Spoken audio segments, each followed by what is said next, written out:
Hello students, आज की class में जो प्रीवियस क्लास में हमने पढ़ा उससे रिलेटेड कुछ टर्म्स को हम जानेंगे, कंटिन्यू करेंगे उसी को। हमारा चैप्टर था chapter 4 class 12 magnetic effect of current और हम पढ़ रहे थे बायो-सैवर्ट लॉ के बारे में।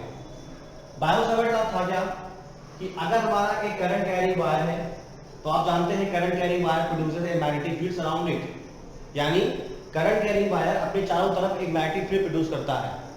तो अगर उस वायर से किसी डिस्टेंस r पे किसी पॉइंट पे हमें मैग्नेटिक फील्ड पता करना हो, फाइंड करना हो, तो हम यूज करते हैं बायो-सैवर्ट लॉ का। इसके लिए सबसे पहले हम क्या करते हैं, सबसे पहले हमने क्या किया कि वायर को हमने एक स्मॉल करंट एलिमेंट dl में डिवाइड कर दिया और इसी स्मॉल एलिमेंट dl की वजह से r डिस्टेंस पे जो वायर से थीटा एंगल बना रहा है किसी पॉइंट p पर मैग्नेटिक फील्ड फाइंड करेंगे। जब हमारा करंट एलिमेंट dl है तो मैग्नेटिक फील्ड भी क्या होगा, dp होगा। अब प्रीवियस लेक्चर से आप जानते हैं कि मैंने वहां पे बायो-सैवर्ट लॉ का जो मैग्नेटिक फील्ड है dp वो किस किस टर्म पे डिपेंड करता है, उन इक्वेशन को, फोर्थ इक्वेशन को बना के कंबाइन करके एक फाइनल रिजल्ट निकाला था और वो फाइनल रिजल्ट ये है। फाइनल रिजल्ट क्या है कि dp equal to k dot idl sin theta upon r square where k is proportionality constant depend on the medium between observation point p and current element dl। ये important है। आप जानते हैं कि I आपका करंट है, dl आपका current element है, sin थीटा क्या है, theta is the angle between dl and point p। जो dl है और पॉइंट p के बीच का एंगल है थीटा, जिसका हम sin टर्म ले रहे हैं, and r is the distance between current element dl and point p।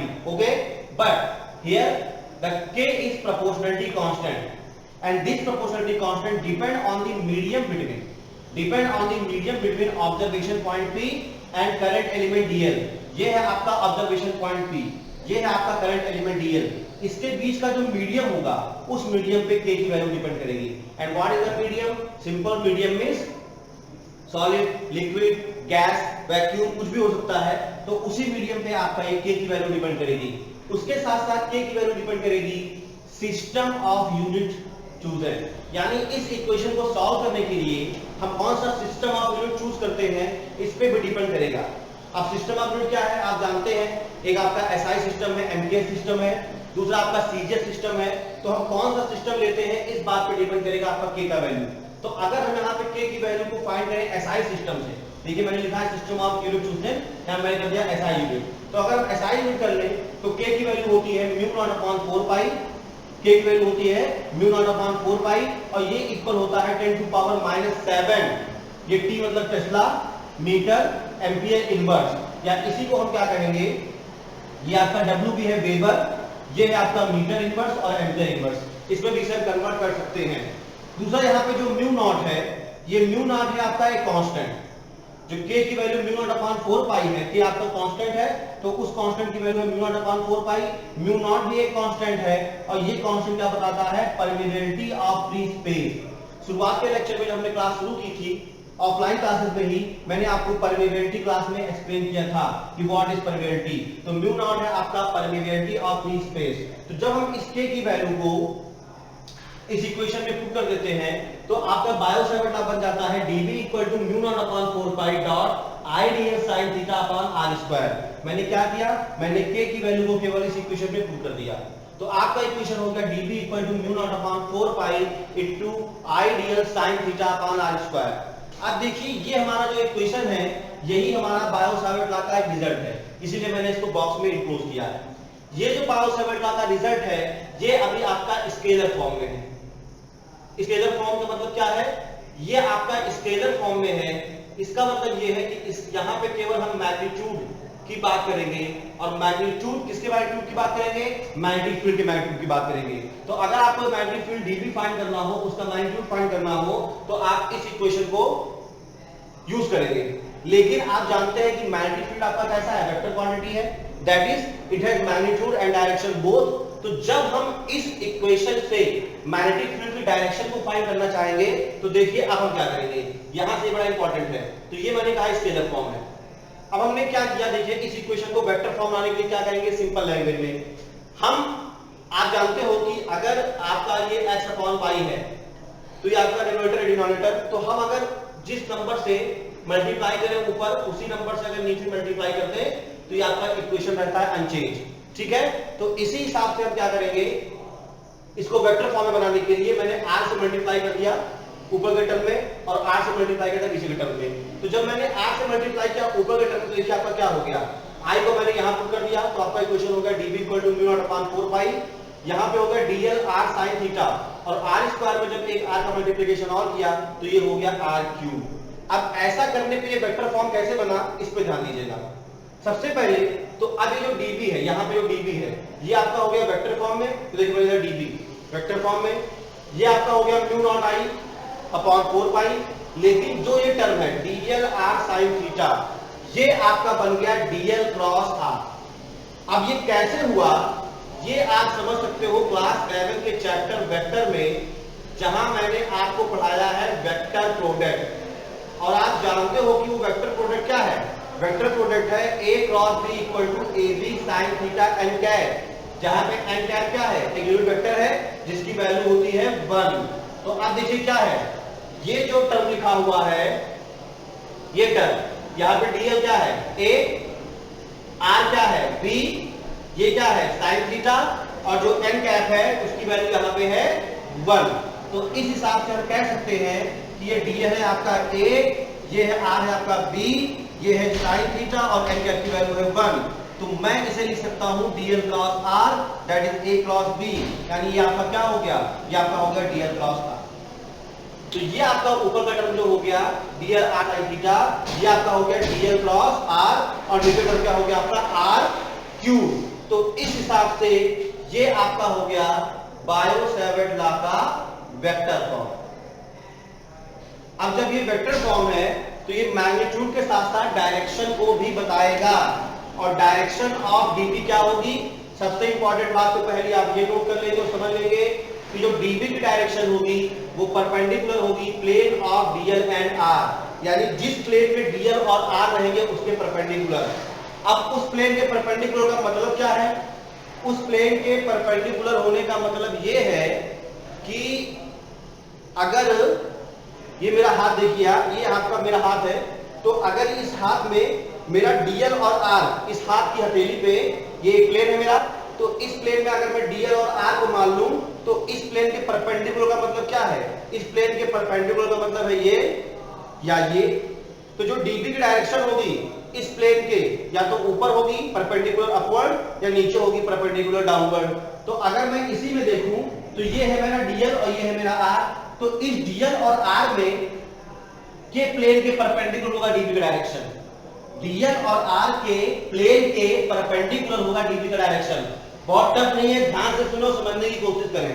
तो dl और r अभी क्या है, ये जो बोर्ड है इसके प्लेन में है, तो इस बोर्ड के परपेंडिकुलर कौन डायरेक्शन होगी, एक डायरेक्शन ऊपर होगी परपेंडिकुलर अपवर्ड, और एक इस बोर्ड के पीछे होगी परपेंडिकुलर डाउनवर्ड या परपेंडिकुलर इनसाइड। तो यहां पे आपको ध्यान रखना है कि जो dv की डायरेक्शन होगी ये होगी dl और r के प्लेन के परपेंडिकुलर।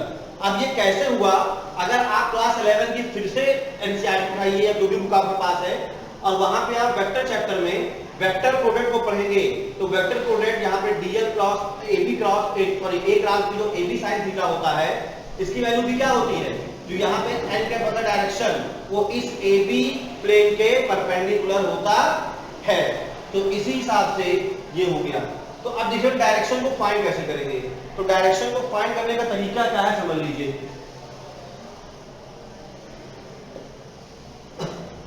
देखिए डायरेक्शन को हम फाइंड कैसे करेंगे, हमें अगर dv का डायरेक्शन पता करना है तो आपको पता चल गया कि अब यहाँ पे जो dv है ये डायरेक्टली डिपेंड कर रहा है इस पे dl क्रॉस r से, और dl क्रॉस r क्या है, ये आपका है वेक्टर प्रोडक्ट यानी a क्रॉस b।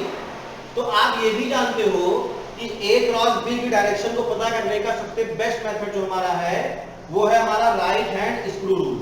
ये मैंने लिखा है यहाँ पे, कौन सा रूल है हमारा, राइट हैंड स्क्रू रूल। अब ये राइट हैंड का मतलब क्या है हिंदी मीडियम, राइट हैंड मतलब दायां हाथ, स्क्रू मतलब क्या, सिंपल भाषा में जो आपकी गांव की लैंग्वेज है पेशकश, तो उस दाएं हाथ के पेशकश का नियम। अब ये है क्या, मैंने हिंदी क्यों बोल दिया, अब ये स्क्रू मतलब क्या होता है, स्क्रू तो एक्चुअली में आपका जो हम कसते हैं वो पेच, ठीक है।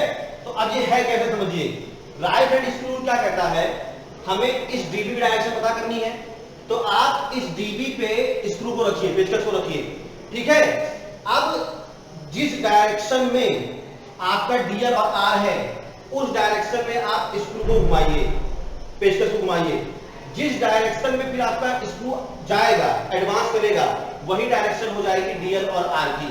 अब देखिए क्या है यहाँ पे, डीएल और आर कैसा है, ये मैंने एरो यहाँ पे ऐसा बनाया था, कुछ कैसा है, क्लॉकवाइज। तो अगर ये मेरा स्क्रू है तो मैंने इसको पॉइंट पी पे रखा। अब देखिए डीएल और आर कहाँ है, इस तरफ है, ध्यान दीजिए इस तरफ है। तो जब मैं इसे घुमाऊंगा तो ऐसे घुमाऊंगा, तो स्क्रू कहाँ जाएगा, स्क्रू जाएगा अंदर की तरफ। कहाँ जाएगा, अंदर की तरफ। तो इसीलिए जो अंदर की तरफ डायरेक्शन है उसे हम कहेंगे into the plane of the paper. अब अगर आप इसे अपने कॉपी में लिख रहे होते तो कॉपी में कैसे करते, नीचे की तरफ ये घुमाते क्लॉकवाइज, तो स्क्रू कहाँ जाता, नीचे की तरफ। तो डायरेक्शन क्या होती है, into the plane of the paper. तो जो into the plane of the paper है, यानी यहाँ पे इनटू द बोर्ड है, प्लेन बोर्ड के प्लेन के अंदर है, ठीक है। तो उसको हम दिखाते हैं क्रॉस से, इसीलिए मैंने यहाँ पे क्रॉस बना दिया। ये जो क्रॉस है ये डायरेक्शन बताता है into the plane of the paper. लेकिन अगर मैं यहाँ पे ऐसे बना देता ये, तो ये हो जाता outward the plane of the paper. तो ये कब होता, जब आपका ये क्लॉकवाइज मतलब एरो इस तरफ है। अगर मैं इस एरो को इधर बना दूं तो आप जानते हैं किस तरफ घुमाओगे, उल्टा बाहर की तरफ। तो स्क्रू कहाँ बाहर आएगा, बाहर की तरफ आएगा। तो डायरेक्शन क्या हो जाएगी, आउटवर्ड। और उसके लिए क्या करेंगे, यूज करेंगे हम ये सिंबल। तो यहाँ पे मैंने क्रॉस का सिंबल क्यों बनाया, समझ गए होंगे आप, क्योंकि जो राइट हैंड स्क्रू रूल है उसके लिए जब हम पॉइंट पी पर स्क्रू को पुट करेंगे तो जिस डायरेक्शन में आपका स्क्रू एडवांस करेगा, एडवांस मतलब मूव करेगा, वही डायरेक्शन आपकी हो जाएगी मैग्नेटिक फील्ड डी की। तो यहाँ पे वो कहाँ जा रहा है, into the plane of the paper. आपकी कॉपी के लिए प्लेन ऑफ द पेपर और मेरे लिए plane of the board, into the plane of the board. और उसके लिए सिंबल क्या हो जाएगा, क्रॉस। तो ये है आपका बायो-सैवर्ट लॉ। अब बायो-सैवर्ट लॉ को आप जब भी पढ़ेंगे तो आपको एक करंट कैरिंग वायर के अराउंड में मैग्नेटिक फील्ड फाइंड करना है।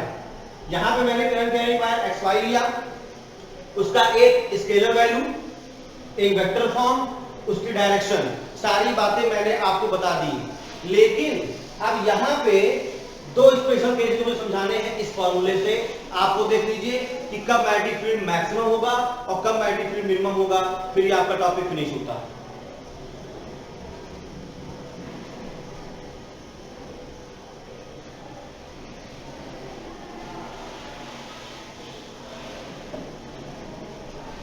तो यहां पे दो स्पेशल केस हैं। पहला स्पेशल केस है, और ये स्पेशल केस जब भी कहूंगा मैं तो आप समझ जाइएगा हर टॉपिक में एंगल के टर्म में होगा, यानी उस एंगल पे क्या वैल्यू चेंज करने पे होगा। तो यहां पे देखिए थीटा है, साइन थीटा के टर्म में है। तो अगर मैं थीटा कर दूं 0 डिग्री, थीटा कर दूं 0 डिग्री, तो ये हो जाएगा साइन 0। और साइन 0 की वैल्यू कितनी होती है, साइन 0 की वैल्यू कितनी होती है भाई, 0। तो ये वैल्यू हो गई 0। तो जब साइन 0 की वैल्यू 0 हो गई तो ये पूरा समझते हैं क्या हुआ, ये आपका dB हो गया 0, यानी इस केस में आपका मैग्नेटिक फील्ड हो गया 0। अब इस डायग्राम में समझो कि 0 कब होगा भाई, ये है थीटा, ये एंगल 0 होने का मतलब क्या है, ये एंगल जो है डीएल और आर के बीच का तो एंगल है, यानी जो ये लाइन है जब घूम के ऐसे आ गया वायर पे, कहां गया, वायर पे, यानी उसी एक्सिस पे, तो थीटा हो गया 0, यानी आपका मैग्नेटिक फील्ड हो गया 0। तो अब आप समझ सकते हो कि मैंने ये एंगल यहीं पे क्यों बनाया था। मैं इसको यहां बना देता तो क्या होता, डीबी आपका 0 होता था। दूसरा केस क्या है कि अगर मैं थीटा ले लूं 90, तो थीटा अगर मैं 90 ले लूं तो साइन 90 कितना होता है 1। और इस केस में जब आप साइन 90 1 कर दें तो जो भी आपको वैल्यू मिलेगी वो वैल्यू कहलाएगी maximum value of magnetic field. तो ये हमारे दो इंपॉर्टेंट केसेस थे। ये इंपॉर्टेंट केसेस कैसे पूछेगा, जब भी 1 मार्क के क्वेश्चन बनाएगा तो सीधे पूछेगा कि when the magnetic field is 0, when the magnetic field is maximum. तो जब आपसे कहे मैक्सिमम तो आप समझ जाइए कि हाँ एंगल की बात कर रहा है। जब आपसे कहे मिनिमम या 0 की बात करें तो तब भी समझ लीजिए आप एंगल की बात कर रहा है। जब भी आपसे कहे डायरेक्शन की बात तो आप समझ जाइए कि हमें वेक्टर फॉर्म की बात करनी है। जब भी आपसे कहे कितना मैग्नीट्यूड होगा तो आप समझ जाइए किसकी बात कर रहा है। Okay students, thank you.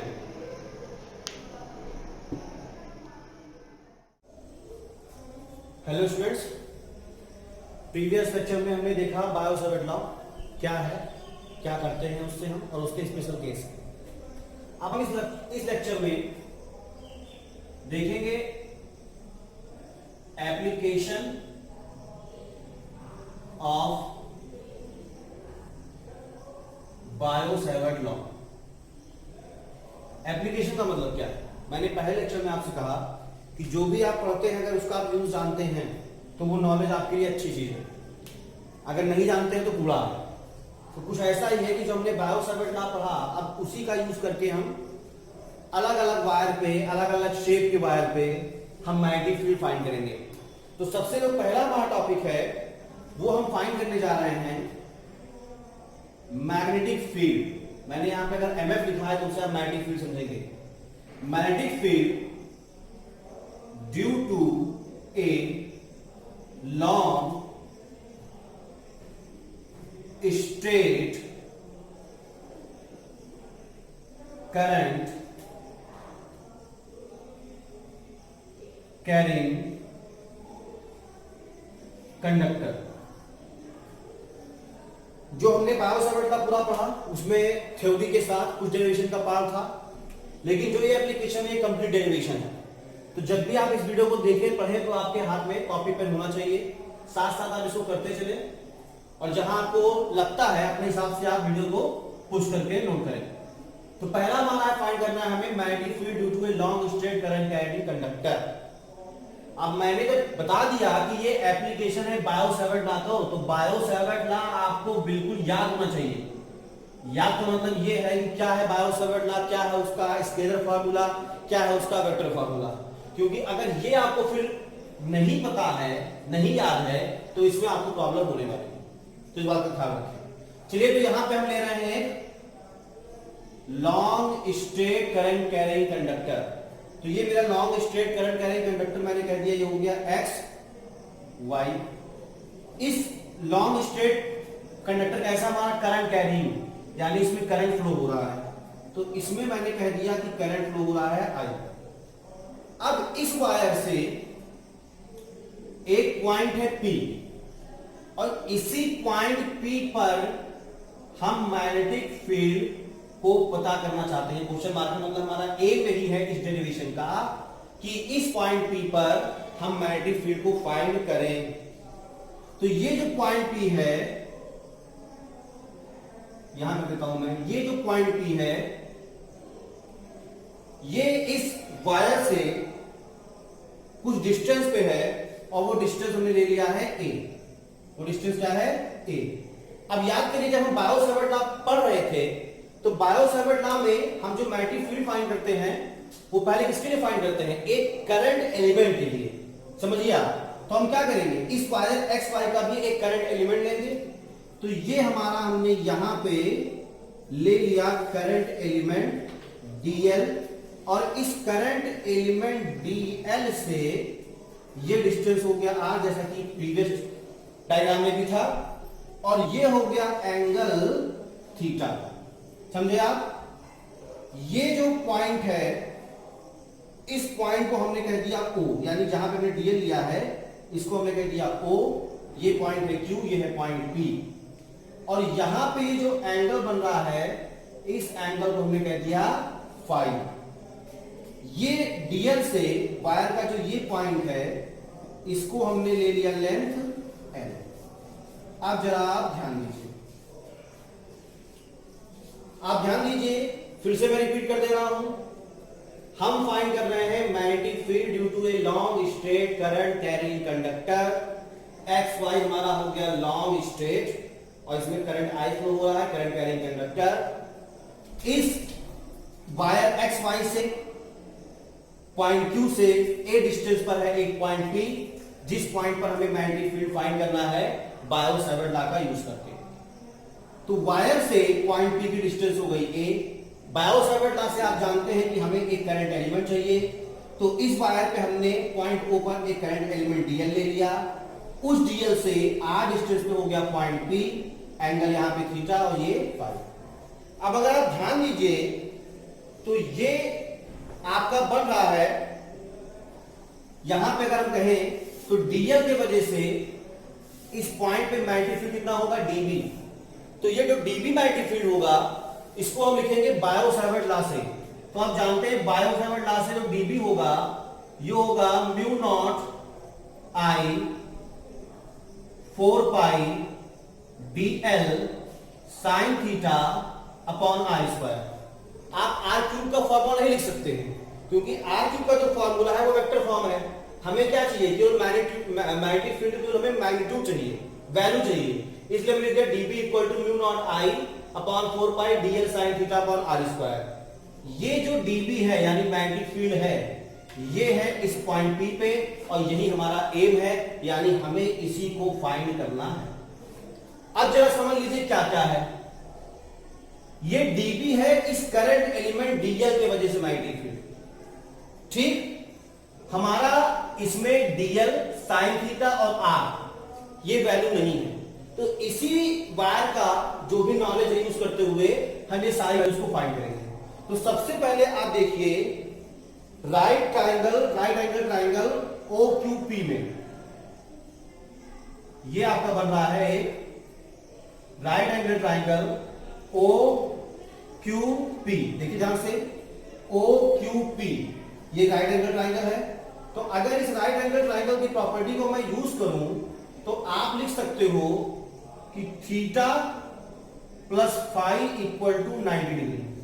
ध्यान से देखिए ये थीटा और फाई को जोड़ने पे कितना आएगा, 90 डिग्री आएगा। ये मैथमेटिक्स की प्रॉपर्टी है। तो यहां से थीटा की वैल्यू कितनी हो जाएगी, थीटा की वैल्यू हो जाएगी 90 माइनस 5। थीटा की वैल्यू कितनी हो गई, 90 माइनस 5। अब यहां पे मैंने थीटा की वैल्यू फाइंड कर ली, क्यों, क्योंकि हमें यहां पे साइन थीटा चाहिए। तो देखिए क्या हो जाएगा, ये साइन और थीटा की वैल्यू 90 माइनस 5। अब ट्रिग्नोमेट्री जो रूल होता है, रेशियोज होते हैं कि साइन 90 माइनस थीटा ये क्या होता है, कॉस थीटा। तो इसलिए कितना हो गया ये कॉस 5। कितना हो गया ये कॉस 5। तो यहां पे मैंने ये फाइंड कर लिया साइन की वैल्यू, ठीक है। इस साइन की वैल्यू वो कितना आ गया cos 5। लेकिन अब cos 5 की वैल्यू भी आप फाइंड कर सकते हैं, क्योंकि जैसे ही कोई चीज राइट एंगल ट्राइंगल बनती है, आपको याद होगा कुछ वो पाकिस्तान भूखा प्यासा हिंदुस्तान हरा भरा या पंडित बद्री प्रसाद हर हर बोले, तो उस हिसाब से आपका cos 5 क्या होता है, cos 5 आपका होता है, मैं लिख दूं यहां पे साइन और cos यानी बेस अपॉन हाइपोटेनस। तो बेस क्या है इसका a और हाइपोटेनस क्या है r। तो cos 5 क्या हो गया a अपॉन r। लेकिन देखिए हम ऐसा क्यों कर रहे हैं, क्योंकि हमें r की वैल्यू चाहिए। किसकी वैल्यू चाहिए हमें, r की वैल्यू। तो यहां पे r की वैल्यू क्या हो जाएगी, r की वैल्यू हो जाएगी a अपॉन cos 5। क्या किया मैंने, क्रॉस मल्टीप्लाई कर दिया। लेकिन ये 1 अपॉन cos कितना होता है, सेक होता है। तो ये हो गया a सेक 5। ये मैंने क्या कर लिया, r की वैल्यू फाइंड कर लिया। तो ये जो हमारा बायो-सावर्ट लॉ था उसमें हमने थीटा की वैल्यू यहां से फाइंड की, साइन थीटा कितना हो जाएगा cos 5। हमने r की वैल्यू फाइंड की, ये r के लिए a सेक 5। अब हमारा बचता क्या है, अब बचता है हमारा dl। तो dl कैसे फाइंड करेंगे, अगर हम यहां से l फाइंड कर लें, क्योंकि देखिए हमारा लेंथ क्या है l। तो अब भी हमारा क्या लगेगा, अब अगर l हमको चाहिए तो ये साइन cos tan, यानी हम tan का यूज कर लेंगे। तो आपका हो जाएगा tan 5, और tan 5 क्या होगा, परपेंडिकुलर अपॉन बेस यानी l बाई a। तो ये आपका हो गया l बाई a। अब यहां से निकाल दीजिए किसकी वैल्यू, आप l की वैल्यू। तो l की वैल्यू कितनी हो जाएगी, a tan 5, ठीक। लेकिन अब ध्यान दीजिए यहां पे क्या है, l नहीं है dl है। तो अगर आपको dl की वैल्यू चाहिए तो आपको क्या करना होगा, इस इक्वेशन को डिफरेंशिएट करना होगा। तो इसको करेंगे हम डिफरेंशिएटिंग विद रिस्पेक्ट टू 5। देखिए क्या हो जाएगा, l का तो हो गया dl, a आपका ऐसे ही रहेगा, tan 5 का डिफरेंशिएशन sec स्क्वायर 5 और 5 का डिफरेंशिएशन d5। तो इस तरीके से हमने सारी वैल्यू देखी अब फाइंड कर ली। आपके पास यहां dl की वैल्यू हो गई, यहां से साइन थीटा की वैल्यू हो गई cos फाई, ठीक है, और आपके पास ये r की वैल्यू भी हो गई a sec फाई। तो ये सारी वैल्यूज को हम यूज करेंगे, ये सारी वैल्यूज को हम कहां यूज करेंगे, इक्वेशन 1 में। तो ये सारी वैल्यू को आप पुट कर दीजिए इक्वेशन 1 में। तो putting value of theta, sine theta मतलब, उसके बाद आर और dl, देखिए आपका क्या हो जाएगा, ये हो जाएगा db equal to mu naught I upon 4 pi, dl की वैल्यू क्या हो गई, a sec square phi d phi, और आपका साइन थीटा हो गया cos थीटा। साइन थीटा कितना हो गया, cos थीटा यानी cos फाई, इसको आप ब्रैकेट में कर लीजिए। और देखिए यहां पे क्या है, आर स्क्वायर, तो आर की वैल्यू क्या है, a sec फाई, तो आर स्क्वायर कितना हो गया, a square sec square phi. अब इसको आप सॉल्व कर लीजिए, तो ये आपको क्या मिलेगा, ये आपको मिलेगा, यहां से हमने एक कैंसिल कर दिया, ये sec स्क्वायर फाई कैंसिल कर दिया, तो ये आपका मैग्नेटिक फील्ड dB हो गया म्यू नॉट आई अपॉन 4 पाई, इस a को यहां साथ में कर दीजिए, तो यहां जो क्या बचता है, यहां बचता है cos फाई और d फाई। ये हमारा आ गया रिजल्ट, लेकिन कंप्लीट नहीं है, ये भी आधा रिजल्ट है। क्यों आधा है मैं बताता हूं, फिलहाल इसको आप नोट करें, और जब भी आप कोई डेरिवेशन करें तो आपके दिमाग में ये बात पैरेलल चलनी चाहिए कि ये स्टेप हम क्यों करना है, क्योंकि यही चीज फिजिक्स में इंपॉर्टेंट है। अगर आपको ये पता है कि ये स्टेप करने से क्या होगा, तो फिर आप किसी भी कंपटीशन में कोई भी डेरिवेशन आसानी से कर सकते हैं। और अगर आपको स्टेप आपने केवल रट लिए है, क्यों किया नहीं पता है, तो आपको मुश्किल होगी। तो मैं इसको जरा रिवाइज कर रहा हूं, ध्यान दीजिए। ये मेरा था एप्लीकेशन ऑफ बायो-सावर्ट लॉ। तो अगर मैंने एप्लीकेशन ऑफ बायो-सावर्ट लॉ कहा, तो आपको पूरा का पूरा बायो-सावर्ट लॉ याद होना चाहिए। क्या उसका डिफिनेशन है, क्या उसका फॉर्मूला है, क्या उसका स्पेशल केस है, तब आप इस टॉपिक को समझेंगे। तो एप्लीकेशन क्या था, एप्लीकेशन में टॉपिक था कि magnetic field due to a long straight current carrying conductor, यानी कि आपको एक long straight current carrying conductor के लिए मैग्नेटिक फील्ड फाइंड करना है। तो देखिए मैंने क्या किया, मैंने ले लिया एक वायर XY, करंट कैरिंग है यानी करंट I इसमें फ्लो हो रहा है, इसके वजह से हमको मैग्नेटिक फील्ड फाइंड करना था। तो मैग्नेटिक फील्ड फाइंड करना है हमें पॉइंट P पे, जो कि वायर से a डिस्टेंस पे।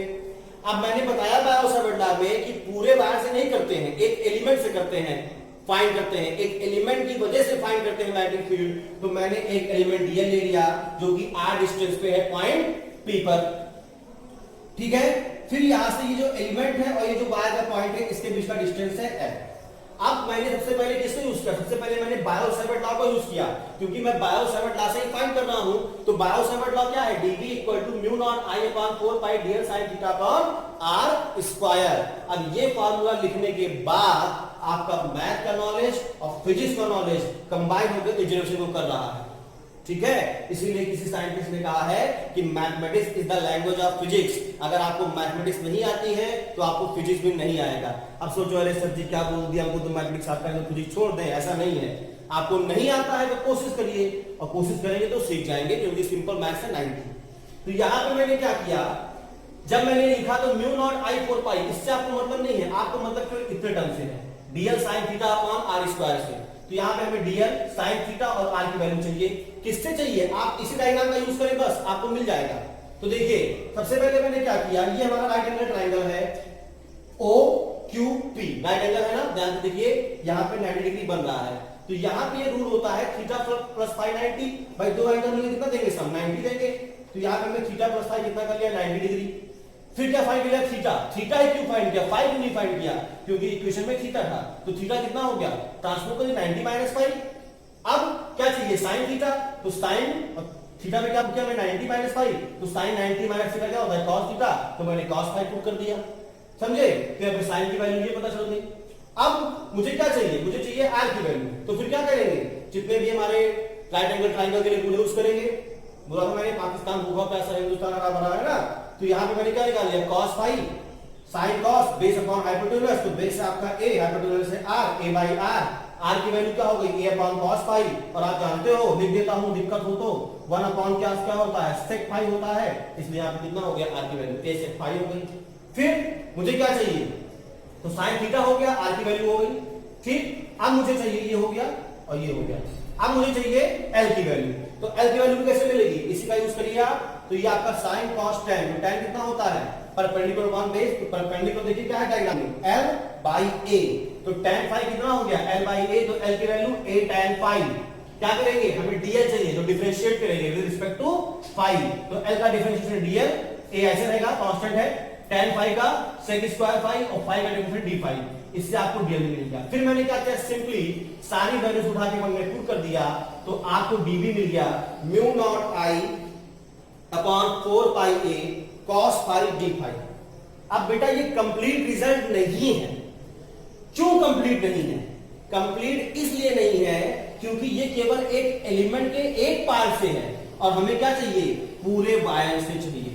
तो जब पूरे वायर से चाहिए, तो अब यहां पे मैंने आपको बताया है कि अगर एक एलिमेंट dl लिया या एक एलिमेंट dx लिया, भाई वायर है, ये मार्कर है, मार्कर का एक पार्ट है dx, और तुम्हें कंप्लीट मार्कर का लेंथ चाहिए, तो क्या करो, उस dx का इंटीग्रेशन कर दो।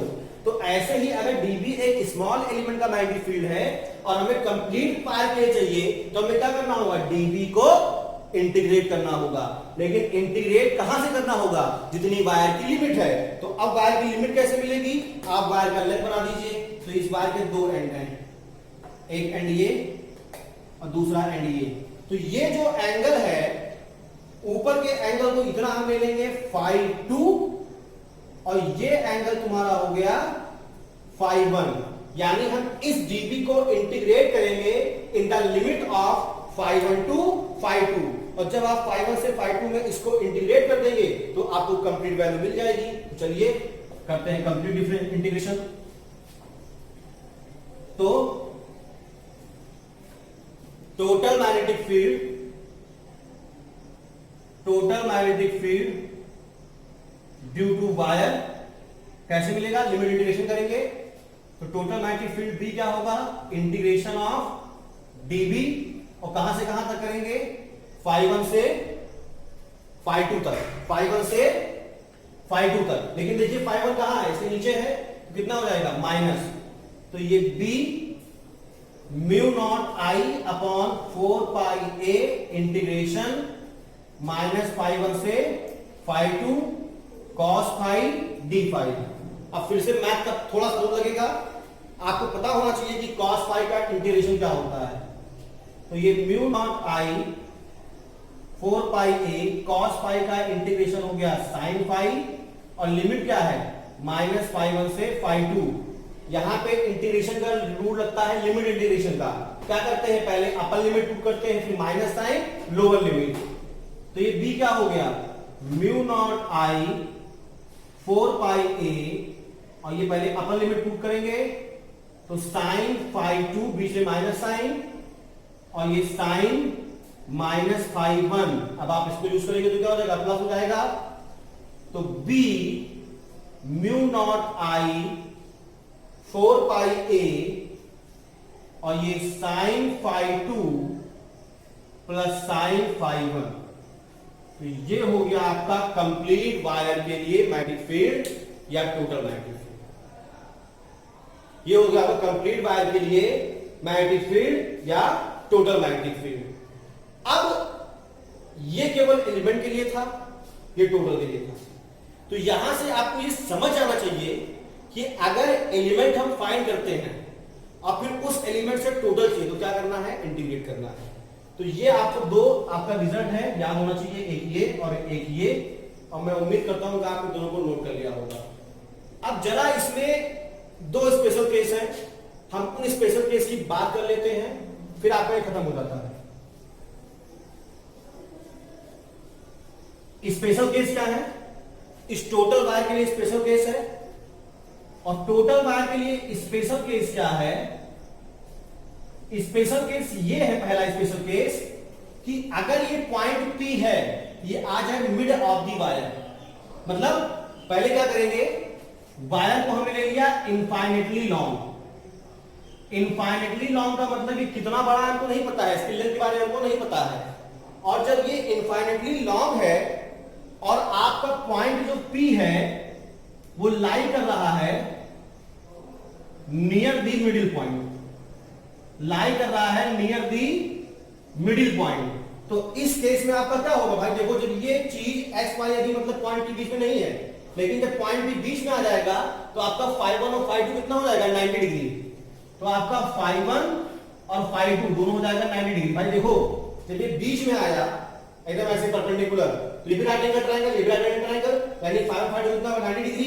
उसी को आप इसमें पुट कर दीजिए तो b आपको क्या मिलेगा, mu naught i upon 4 pi a sin 90 plus sin 90। क्या क्या मैंने φ1 और φ2 की वैल्यू मैंने 90 90 पुट कर दी।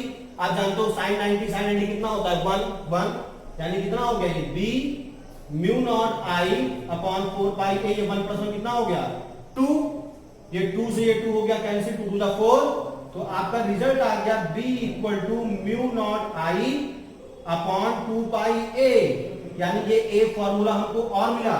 लेकिन ये कौन सा है, ये स्पेशल केस में है कि जब वायर आपका इनफाइनेटली लॉन्ग हो और पॉइंट P कहां जाएगा बीच में, तो B कितना हो गया mu naught i upon 2 pi a। इसी केस में दूसरा स्पेशल केस क्या है कि अब आपका जो पॉइंट P है वो किसी एंड के पास आ जाए। मतलब वायर तो आपका इनफाइनेटली लॉन्ग ही है, वायर जो है आपका वो इनफाइनेटली लॉन्ग है, लेकिन जो पॉइंट P है वो लाई करे नियर एंड x या y। यानी अगर आपका पॉइंट P जो है या तो y के पास चला जाए यहां हो जाए, या पॉइंट P कहां हो जाए यहां आ जाए। तो अगर मान लीजिए पॉइंट P आपका आ गया y की तरफ, तो इससे क्या होगा, इससे φ2 हो जाएगा 90 डिग्री, लेकिन φ1 डिग्री क्या होगा, इसके पैरेलल तो कैसा हो गया 0 डिग्री। तो इसलिए मैंने कह दिया कि φ2 तो आपका हो गया 0 और φ1 आपका हो गया 90 डिग्री। तो अब जब इसको आप इसमें पुट कर दीजिए तो b की वैल्यू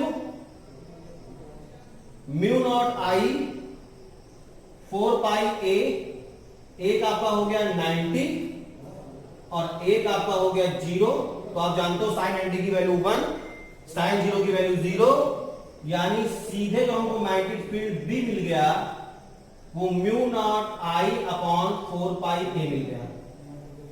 मैं इसको फिर से रिपीट कर दे रहा हूं दूसरा वाला पॉइंट कि अब आपका जो पॉइंट है किसी एंड के पास आ गया। तो मान लो y के पास आ गया तो ये एंगल कितना हो गया 90 हो गया, लेकिन ये एंगल φ1 क्या है, इसके पैरेलल तो 0 हो जाएगा।